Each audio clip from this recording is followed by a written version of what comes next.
Assalamualaikum warahmatullahi wabarakatuh. Selamat datang siswa SMK Negeri 20 Samarinda yang baru tahun 2020-2021.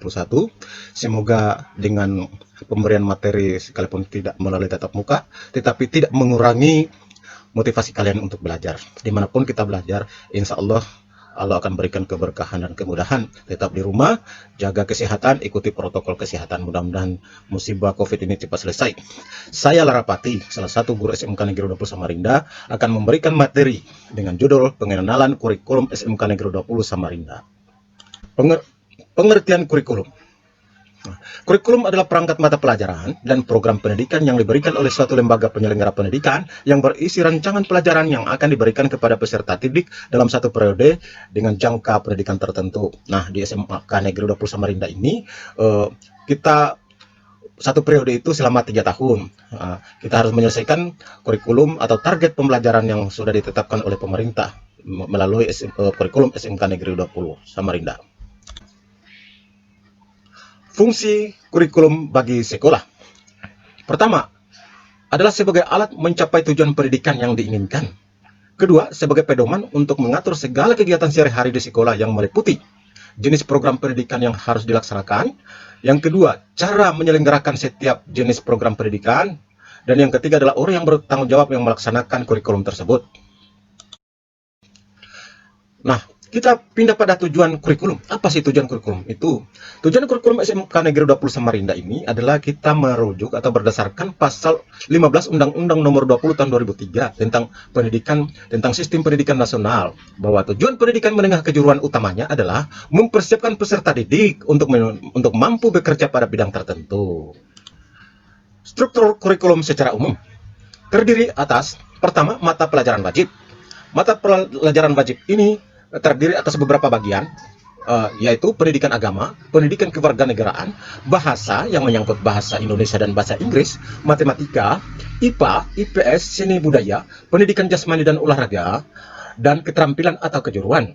Kemudian yang berikut, kurikulum secara umum yang kedua adalah mata pelajaran kejuruan yang menjadi spesifikasi mata pelajaran pada SMK, yang terdiri atas beberapa mata pelajaran yang sesuai dalam bidang keahliannya masing-masing. Ini akan dilihat pada spektrum nanti. Kalau kita jelaskan di sini sangat terlalu banyak. Yang ketiga, untuk kurikulum secara umum, strukturnya adalah ya, muatan lokal. Muatan lokal ini adalah merupakan kegiatan kurikulum untuk mengembangkan kompetensi yang disesuaikan dengan ciri atau potensi ataupun prospek pengembangan yang ada di suatu daerah tersebut. Biasa kalau di SMK ini kita menggunakan pelajaran seni budaya sebagai muatan kurikulum muatan lokal. Kemudian kita masuk pada kelompok mata pelajaran. Kelompok mata pelajaran di sini pada kurikulum itu terbagi atas 3. Yang pertama kelompok normatif, yang kedua kelompok adaptif, dan yang ketiga adalah kelompok produktif. Kelompok normatif terdiri atas pendidikan agama, pendidikan kewarganegaraan, bahasa Indonesia, penjaskes, dan seni budaya. Dan yang kedua adalah kelompok mata pelajaran adaptif. Kelompok mata pelajaran adaptif ini adalah sebagai pendukung mata pelajaran yang berhubungan dengan produktif, yang terdiri dari bahasa Inggris, matematika, IPA, fisika, kimia, IPS, keterampilan komputer, dan pengelolaan informasi, serta produk kreatif dan kewirausahaan. Dan yang ketiga adalah kelompok mata pelajaran produktif yang menjadi ciri khas satu sekolah kejuruan, yaitu sejumlah mata pelajaran yang sesuai dengan muatan peminatan kejuruan yang akan dijelaskan nanti di spektrum. Struktur kurikulum SMK Negeri 20. Di sini kita akan merujuk pada peraturan Direktur Jenderal Pendidikan Dasar dan Menengah Kemendikbud nomor 07-D.D5.KK-2018 tentang struktur kurikulum sekolah menengah kejuruan SMK atau madrasah aliyah kejuruan yang tertanggal 7 Juni 2018 sebagai spektrum yang terbaru yang kita pakai di SMK Negeri 20 sampai sekarang ini. Untuk penjelasan lebih lanjut, mari kita lihat spektrum yang akan dijelaskan tiap-tiap kompetensi keahlian. Nah, kita masuk kepada kompetensi keahlian atau kejurusan. Pertama adalah teknik dan bisnis sepeda motor. Spektrumnya seperti yang kita lihat pada layar video yang Anda saksikan. Di situ terdiri atas mata pelajaran dan alokasi waktunya. Di mana setiap mata pelajaran di sini untuk kejuruan terdiri atas 3 bagian. Yang pertama adalah muatan nasional, yang kedua adalah muatan kewilayahan, dan yang ketiga adalah muatan peminatan kejuruan yang spesifikasi dari sekolah kejuruan. Di mana di sini ada muatan nasional ini semua kompetensi kalian sama materinya, kecuali yang membedakan adalah muatan peminatan kejuruan, itu yang membedakan. Jadi di sini ada alokasi waktunya, contohnya pendidikan agama dan budi pekerti, jumlah alokasi waktunya 318 jam. Artinya setiap satu minggu mata pelajaran agama ini dan budi pekerti adalah 3 jam dalam satu minggu, dikali sekian minggu dalam satu semester, kemudian dikali 6 semester selama 3 tahun, maka setelah dikali dijumlahkan menjadi 318 jam. Demikian juga yang lain-lain, perhitungannya sama. Kita pindah kepada kompetensi keahlian berikutnya. Nah, inilah uraian dari yang ditunjukkan pada layar pertama, layar sebelumnya. Layar yang ini adalah uraian daripada layar pertama tadi. Setiap mata pelajaran itu akan diuraikan tiap kelas. Ada yang sama jumlah mata pelajaran tiap minggu dalam satu mata pelajaran, ada yang berbeda. Seperti kelas 10 untuk mata pelajaran agama dan budi pekerti, semester 1, 2, kemudian kelas 11 semester 1 dan 2, kelas 11 semester 1 dan 2, jumlahnya masing-masing 3 jam. Sedangkan mata pelajaran lain ada yang berbeda. Contohnya seperti bahasa Indonesia. Bahasa Indonesia kelas 10 itu 4 jam, dan kelas 11 itu 3 jam, dan kelas 12 itu adalah 2 jam. Jadi ada perbedaan. Demikian juga untuk mata pelajaran yang berhubungan dengan muatan kewilayahan, ada mata pelajaran seni budaya hanya ada pada kelas 1 semester 1 dan 2, sedangkan pendidikan jasmani dan olahraga berlaku hanya kelas 10 dan 11, dan berikutnya yang di tengah itu yang berhubungan dengan C1 itu ada 6 mata pelajaran itu hanya berlaku di kelas 10. Terus ada yang berhubungan dengan C3 paling bawah, itu mata pelajarannya tentang kejuruan, itu hanya kelas 11 dan kelas 12. Karena di kelas 10 sudah diambil pada di kelas 10 dan kelas 11. Kita pindah pada halaman berikut.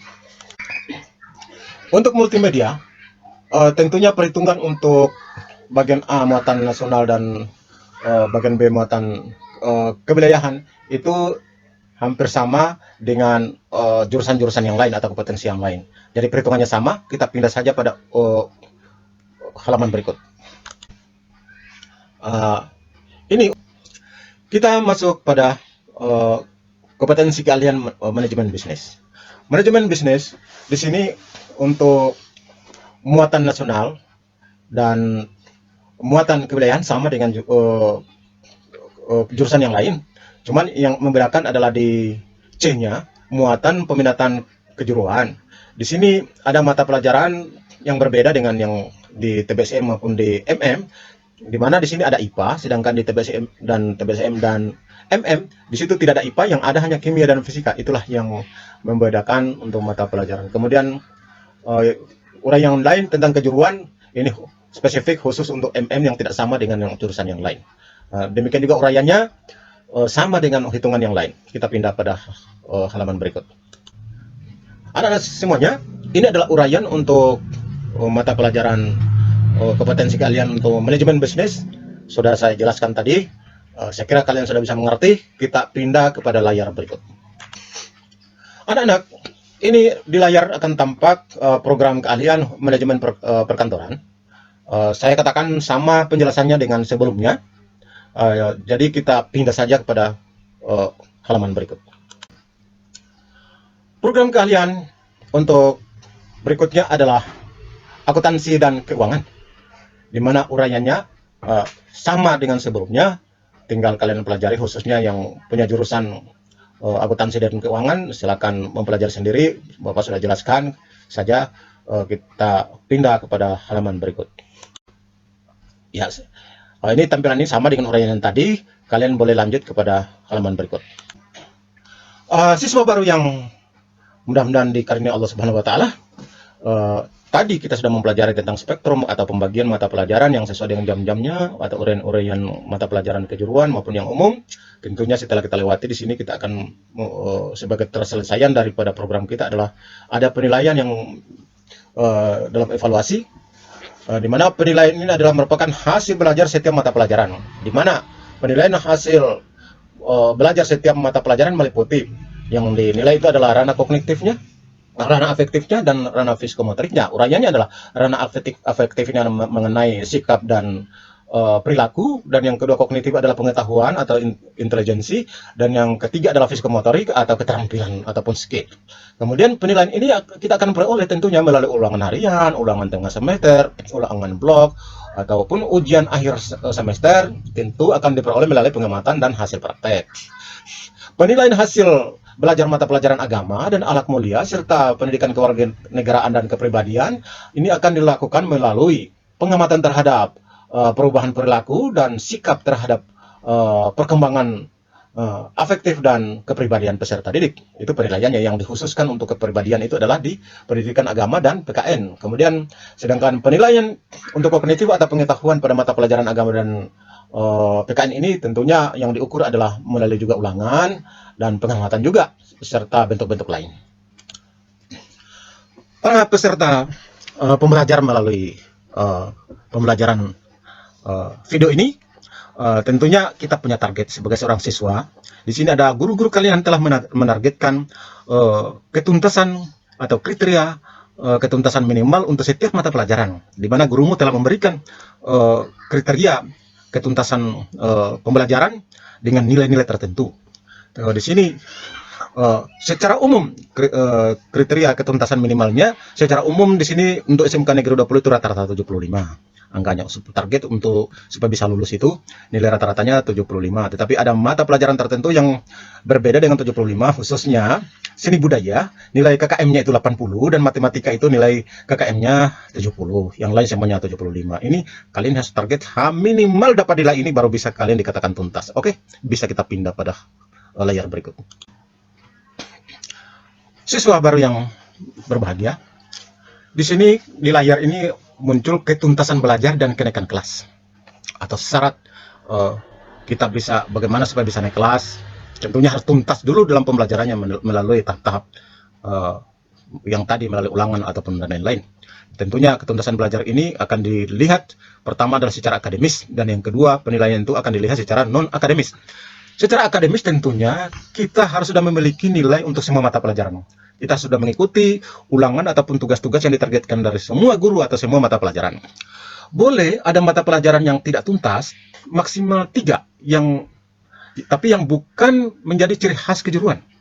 Yaitu kalau kejuruan tentunya di sini harus tuntas. Demikian sebenarnya ada pelajaran agama dan PKN juga harus tuntas. Ya.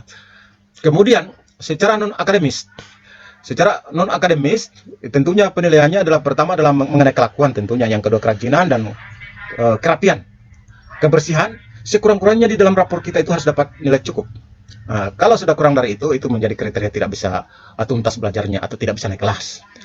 Kemudian jumlah kehadiran juga harus sekurang-kurangnya 90%. Ya, tidak boleh dari kurang 90%. Kalau ini sudah kurang dari 90%, maka itu menjadi kriteria untuk tidak naik kelas.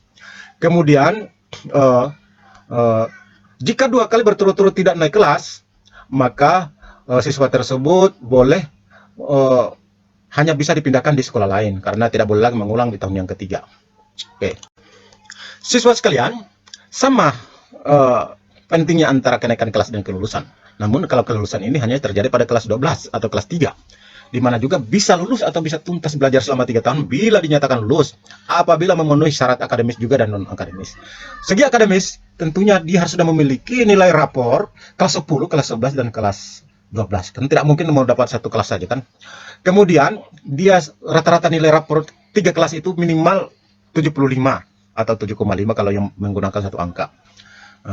Syarat non akademis tentunya sama dengan kenaikan kelas, yaitu harus memiliki nilai kelakuan baik, kerajinan baik, kerapian baik, kebersihan minimal juga harus cukup.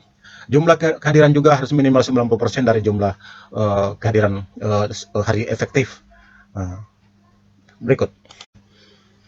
Oke, demikianlah paparan pemberian pelajaran dari Bapak. Saya memberikan mata pelajaran kurikulum. Semoga bermanfaat. Kalian mengerti apa arti kurikulum atau target pembelajaran yang memberikan rambu-rambu ataupun target di sekolah ini. Semoga kalian nanti bisa tepat waktu sekolah di SMK Negeri 20 ini selama 3 tahun dengan nilai yang baik.